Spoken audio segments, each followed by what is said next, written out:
Hey guys, it's Jordan with National Speed, and today we're testing out 3 different octane solutions on our 2020 Toyota GR Supra to see how each performs head-to-head. Now, if you've spent any time in the automotive community, then you probably know that extra octane is an absolute game changer for performance, especially the forced induction applications. And this extra octane is normally delivered in the form of race gas, higher ethanol content fuels, methanol injection, as well as octane boosters. And while each of these solutions have their own merits and drawbacks, we won't be unpacking all of that in this video. Instead, we're going to pick off our top 3 solutions and put them head-to-head on the rollers. But first, let's start with a quick overview of our test Supra here. It's a 2020 model with a 2-port engine and is equipped with our Stage 3 package. MST Performance air intake system, the optional MST Performance turbocharger inlet, Extreme Turbo Systems downpipe with GESI catalytic converter connected to the stock exhaust, optional AMS Performance charge pipe, and a calibration via Ecutech. On 93 octane pump gas, this car repeatedly lays down between 460 and 470 horsepower and 530 and 540 pound-feet of torque at the wheels. Pretty healthy for the modifications performed. Alright, with that, it's time to introduce our contestants for this head-to-head comparison. 1. 93 octane plus BOOSTane Professional octane booster. Alright, now I can feel some of you rolling your eyes, but I promise this isn't your typical parts store octane booster. Just stay tuned. 2.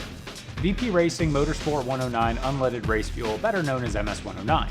This heavily oxygenated 105 octane fuel is one of the highest performing unleaded race fuels available and has helped power countless record-setting builds. And 3. VP Racing X98 ethanol mixed with 93 octane pump gas to approximately 50% ethanol content, commonly referred to as E50. This solution needs no introduction. Ethanol adds significant octane and has a remarkable cooling property that makes it a go-to solution for power hunting gearheads everywhere. We'd love to go with a higher content, but the factory fuel system starts to tap out shortly past this level on stock turbocharger. And with that all said, let's get testing.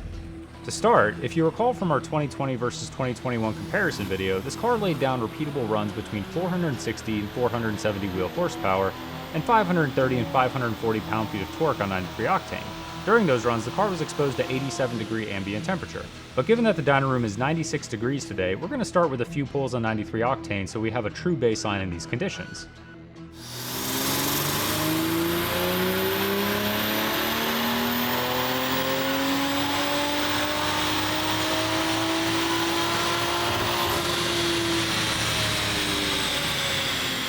And as expected, the extra heat did impact our 93 octane numbers, coming in at 458 wheel horsepower and 527 pound-feet of torque. Not bad, all considered. So now that we've got our solid starting point, it's time to dig in. Up first, BOOSTane Professional Octane Booster. First step is we need to know about how much 93 octane we've got in the tank. And while this requires guesswork on most cars, the A90 Supra makes it a bit easier. By accessing the secret menu, you can view an estimated fuel capacity readout in each side of the fuel tank. By converting the reported capacity in liters to gallons, we know our approximate fuel level. Then, BOOSTane provides a nice mixing chart so you know exactly how much product to use in order to achieve your desired octane. And while we were initially planning on being super precise in our mixture here, we ended up glugging down about a half bottle to get to our target 16 ounces. This mixture should result in around 105 octane. Side note, we don't imagine these bottles are normally this challenging to open. I swear we've opened screw top bottles before. Wow. After letting the car run for a bit to mix the fuel, we proceed with tuning. With each run, Vlad is incrementally adjusting the calibration to find our new octane limit. And after a few runs, we've got to say, we're super impressed. With an estimated 105 octane, output increased to 489 wheel horsepower and 556 pound-feet of torque.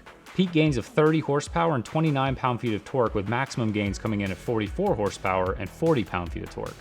And now curiosity's gotten the best of us. So we added another precisely measured glug to bring the octane up to around 107 and did a few more runs.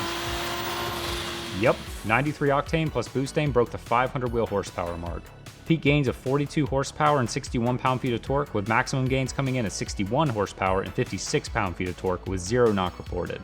Now, the one caveat here is that this mixture isn't what we would call economical on a full tank of gas, but for hitting the strip with a lower fuel level, this is absolutely reasonable. Like we said, this isn't your typical parts store octane booster. Pretty impressive stuff. Up next, VP Racing MS109. While this fuel is similar in octane to what we just tested with 93 octane plus BOOSTane, it has a high oxygen content of 9.32%, so we expect that to play a factor in the results. That's what $20 a gallon looks like. With 5 gallons in the tank, Vlad gets to tuning.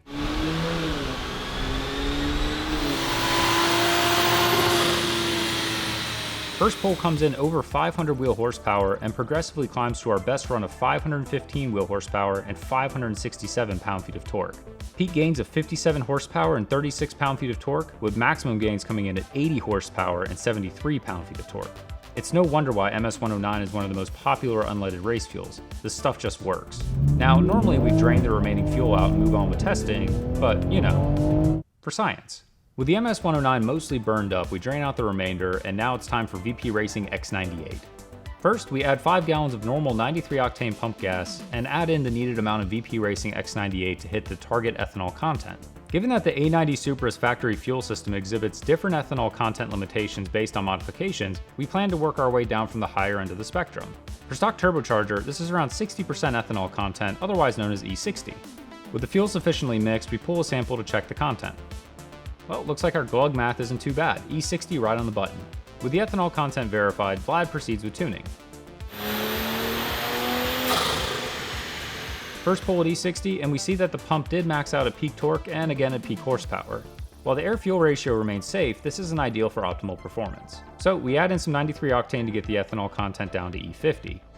We pull another sample, verify the content, and get right back to tuning. After assessing the data, Vlad lets us know that he believes closer to E40 will be the best content for this car.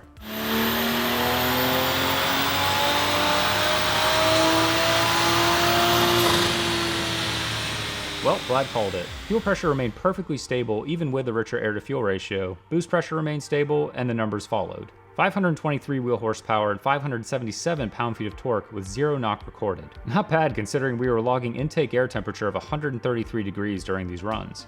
This output netted peak gains of 66 horsepower and 50 pound-feet of torque, with maximum gains coming in at 88 horsepower and 82 pound-feet of torque. And just for fun, here's a comparison with the stock baseline. Peak gains of 185 horsepower with 180 pound-feet of torque, with maximum gains coming in at 203 horsepower and 204 pound-feet of torque. All of that from just a few hard parts, some fuel, and a good calibration. Absolutely nuts. Now, we just covered a ton of information, so let's recap. 93 octane baseline day of, 93 octane plus BOOSTane at approximately 105 octane, 93 octane plus BOOSTane at approximately 107 octane, MS109, and E40.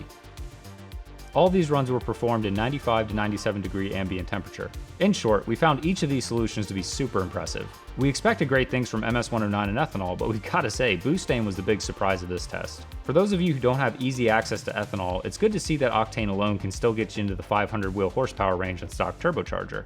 And one of the cool features of the EcuTech is that these maps can all be stored in the ECU and easily toggled to from the steering wheel controls. In our case, position 1 for 93 octane, position 2 for MS109, and position 3 for E40. Make sure you have the right fuel in the tank, select your map, and the ECU does the rest. Pretty simple.